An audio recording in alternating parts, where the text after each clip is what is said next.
this afternoon we have a GM two-piece factory shaft for a S10. Not real sure the exact year, but I'm thinking mid to late 90s.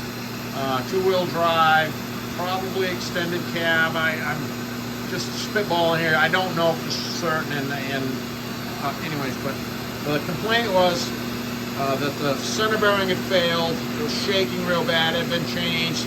Didn't have much luck with it, and there was just some vibration issues going on. Other than the center bearing, I will say it was fairly unmolested, which is good. It was scuzzy rusty, like they always are. So you can see I chemically stripped it and blasted the remainder off, and so that's nice and clean. That's raw bare metal. So we'll talk about the center bearing real quick. That's a 210-088 Spicer bearing. Good stuff. It's a little more modern and with a different slinger configuration than what was on there originally. I like that bearing better in these situations. The slinger is appropriate for that, and the old slinger had some unfortunate vice grip dents, and it was all kind of bent up internally where you can't see it. So that's all new. Center bearing's good. It's got five 795 Spicer snap tights. Why do you have 5 U-joints in the drive shaft like this? Well, because in their wisdom, Generous Motors put 2 CV heads in the back section. There's one right behind the center bearing and another one at the rear axle. So that's all new, all Spicer snap tights. The ball and the centering device was real good on theirs. I cleaned that all out. It's all been blasted. It's going to get all painted.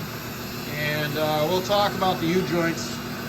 This hadn't had catastrophic failure, but this is what was hiding in underneath the layers. All the U-joints I took out had one trunnion or 2 or 3 that looked like that. They hadn't fallen apart yet. They still felt good. That's the old thing, Everybody's, oh no, them U-joints feel good. Yeah, well, they may feel good, but that's what they look like. So, anyways, that's tuned up. We'll talk about the flange at the back. It had some curious hammer dents in this area right here where the pilot is, that 3 1/8 inch pilot. I'm just using this for an example. And it was peened, and it didn't go on my balance fixture, come to find out when I went to assemble it.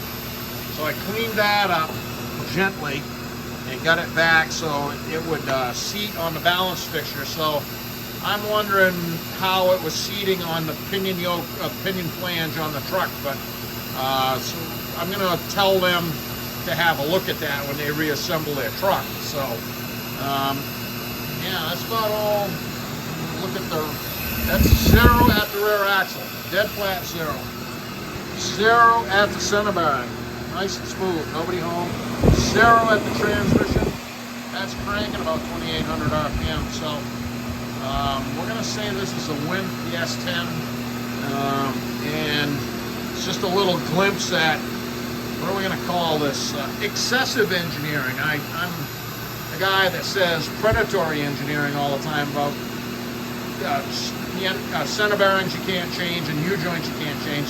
This is like, this drive shaft has 5 U-joints. Figure that one out.